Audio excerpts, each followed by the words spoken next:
Good afternoon, boys and birds, and yes, we are back for a hot fried slice of hashtag good afternoon news. What's this, 2019 or something? Everything's coming back. Yes, we have some afternoon news from the world of pro wrestling, and I will pretty much just be reading you some rascal tweets. I'm going to tell you some more backstage details surrounding Kenny Omega versus Andrade El Idolo, but first of all, we're going to talk about the possibility of one of WWE SummerSlam 2021's top matches being cancelled. What? What match is it? What does it say? Well then, I'll tell you what it says. Sasha Banks and Bianca Belair, they were pulled from 2 consecutive WWE live events over the weekend. The first one was in North Carolina. The second one was in South Carolina. Don't know when the Middle Carolina show is, but either way, they were pulled from the shows. WWE claimed unforeseen circumstances. No word on what exactly that might mean at the moment or when the two of them will return to TV. But as things stand, they are scheduled to wrestle at SummerSlam. That's this Saturday. It's not a long time away. However, PW Insider's Mike Johnson, upon reporting of the second pullout on the house shows, has noted that people he has spoken to within WWE are now concerned that the SmackDown Women's title match for SummerSlam may not be able to go ahead. Now, we should note that hasn't been confirmed yet. WWE haven't gone, yeah, this match is cancelled. It's up in the air by all accounts because something has happened that has led to Banks and Belair being pulled from those house shows. Now, it would be extremely unprofessional and irresponsible of us to speculate on what has cost them or taken them off these shows. We could talk about paper cuts. What else could make you leave a show? What could possibly... Falling over a turtle. That might have happened. They brawled on SmackDown. Maybe it was just such a heavy brawl that they hurt themselves. They can't make it. Contract signings are really difficult segments. You can get poison off the ink. Bunions, agony. Onions as well. Yeah. Other things that rhyme. Funyuns. I've run out of things that rhyme with that, but you know, none of it factually accurate, so we would have no idea at this stage what any of that could be. No, it's all a bunch of rumor and innuendo, as Bruce Pritchard would say, and pie in the sky, like the famous ITV docu-series. It wasn't a documentary, was it? Just drama, ITV drama. Yeah. Obviously, we will be partaking in any kind of wild speculation, but as I say, comment sections do exist for several reasons, I am told. Should we move on? Please. All I can say is, whatever the reason, it would be a shame if that match got pulled, because 2 incredibly talented wrestlers who are all looking forward to seeing in a big match on a big stage. So we hope that this is not something that gets cancelled. Anyway, speaking of not getting cancelled, do you remember Bronson Reed? He wasn't cancelled, correct. What was his name next? Mega Chungus Stumpy Duty Man. Thick Boy. Thick Boy, that was it. Bronson Reed. He was, of course, part of the huge scale of releases. He was. Chungus was in Space Jam as well, actually, I've been told. I might go see it. Anyway, Bronson Reed was released as part of the most recent raft of WWE cuts. You remember the ones that were on and were like, really? Bronson Reed, a guy who came through, one of the actual developmental talents in the developmental brand, one of the people who you could see improving week on week, finally got himself to a stage where he was a fixture of the brand. Genuinely quite surprising, shocking, and damning of WWE's management that he was one of the ones let go. But, as always happens with these things, that gives opportunity. And we like to see where these people can go next. And I'm going to just read out to you the tweet he did. Okay, you ready for this? This was on Saturday. He did a good tweet, in my opinion. Now just see if you can figure out what he's trying to say with this, okay? I'm inevitable. Surely, here, stuff it, let me slap that little potato around. Why would you want to fight a potato? Well, look, if you actually look at the first letter of all of that, what is actually spelled is Ishii. Very clever there from the man formerly from the brain box. Bronson Reed. Yeah, I mean, Tomohiro Ishii is my favorite wrestler of all time, so that would be fun, wouldn't it? Be a lot good.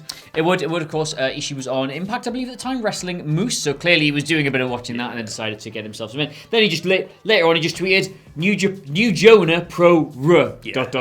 Yeah, Moose and he just gave up. He gave up the ghost by the end. Yeah, he doesn't give a crap. I just imagine loads of people weren't getting the Ishii tweet. Like, what are you talking about? This is nonsensical. Oh God, New Me Pro. Yeah, look, I want to go to New Japan Pro Wrestling now. As Andy Murray, I think it says here, genius journalistic reporter for WhatCulture Wrestling, has reported if he has got the standard 30-day NXT non-compete clause, that would make him eligible to perform again on September the 5th. Now, as far as I know, no major wrestling shows going on September the 5th that he might magically appear on. None come to mind. None whatsoever. I'll get out the shoes and I'll remember one. I'll remember some show on September the 5th. I think there's an indie show somewhere in Illinois, but I can't quite remember the name of it. I don't keep up with the North American indies at the minute. It's kind of a bit out of the loop. Anyway, if you can think of any shows on September the 5th, please do again. Let us know in the comments while you're libeling yourself over the Sasha Banks Bianca Belair story. Yeah, and he'd be a great fit in New Japan Pro Wrestling. I think that big beefy boy, and no coincidence that he's tweeting these things out. Well, Ishii versus Moose is going on at Resurgence. He's a worker. He's a worker. He knows what he's doing. He's teased everything since he left WWE, and he knows that twats like us will come and make a video about it. So here you go. Anyway, speaking of knowing what you're doing, hey, let's talk about Kenny Omega and Andrade El Idolo. We've got some more details on that. We covered this story a little bit earlier on in the morning news. We don't have a jingle or catchphrase for that one because we suck. But we've got... Is there no jingle for the morning news? Just this is the news, isn't it? Which it kind of jingles itself. Jingle all the way. Adam Wilborn's back tomorrow to save you from banter like mine. So don't worry about that. But you'll still be there. I know, that's the part of the problem. Me? But he nullifies my crapness a little bit. But new report here from Fightful Select. Hi. Oh, good. Talking about the situation, confirming Dave Meltzer's report that AEW went, no, Andrade's not beating Kenny Omega. For the Mega Championship, we have a right to control Kenny Omega's bookings outside the promotion, and we don't want our top champion losing 2 shows in a row after the loss to Christian Cage. Fightful have come through and said that Andrade was actually informed that he'd be winning the Mega Championship at one point, but obviously that all changed. AEW wanted him to go over, AAA wanted him to go over at Triple Mania, and AEW did not, so the whole thing changed. It's apparently there's some speculation within AAA that this may, and this is all speculation, that this may have been a product of the crazy situation going on in AEW at the moment. Lots of big things happening. Christian Cage winning the Impact World title, Hangman Page taking some time off, other things that rhyme with age. Of course, a bunch of wrestlers signing, including that voiceless guy from Chicago. Apparently he's turning up, and something about an American Dragon as well. Now, as far as who might rest... Oh, sorry, I missed an important detail of this. Apparently AAA knew of the decision. Knew of AEW's request in July, so it's not like Tony Khan phoned up an hour before the show and went, "Hello, AAA, yeah, change that result, thank you, goodbye." Now, as far as Omega's next Mega Championship challenger goes, somebody who's been speculated internally is El Hijo del Vikingo, who is, I mean, even if you've not seen a match of this guy, you've probably seen gifs of him doing crazy flips off roofs and just gravity-defying video game wrestler guy. It would be a lot of fun, but we'll find out as this situation progresses. Either way, there's your update on a story we've talked about twice today. Well, it's always nice to get an update on these things, as we discussed on the morning news, or I guess the evening news if you're in America, then this becomes the morning news. Kind of it's a moral maze. Anyway, as we discussed, these plans are always subject to change because you never know what's going on behind the scenes. But as we did agree on during the morning news, if you are going to book another promotion's top guy, and that promotion happens to have considerably bigger, not so much precedence or standing, but certainly they've got bigger reach. They're doing more things on television. They've got longer storylines. And the guy in question is literally one of the owners of said company. You're probably going to have to accept that you're not going to have complete say-so over that booking. We did tell a fun anecdote loosely related to this at the time, so maybe go back and watch that if you really want to treat yourself. Is that all the afternoon news we've got? That's all the afternoon. 3 stories. What is this? We usually have 2. We have 4. Friday we had 1. 3 today. Tomorrow we'll have 7. Amazing. You can't overpromise that. Anyway, where can they get you on Twitter? You can find me on Twitter at Andy H. Murray. The H stands for Hey, you got one in the morning, bugger off. Where can they find you?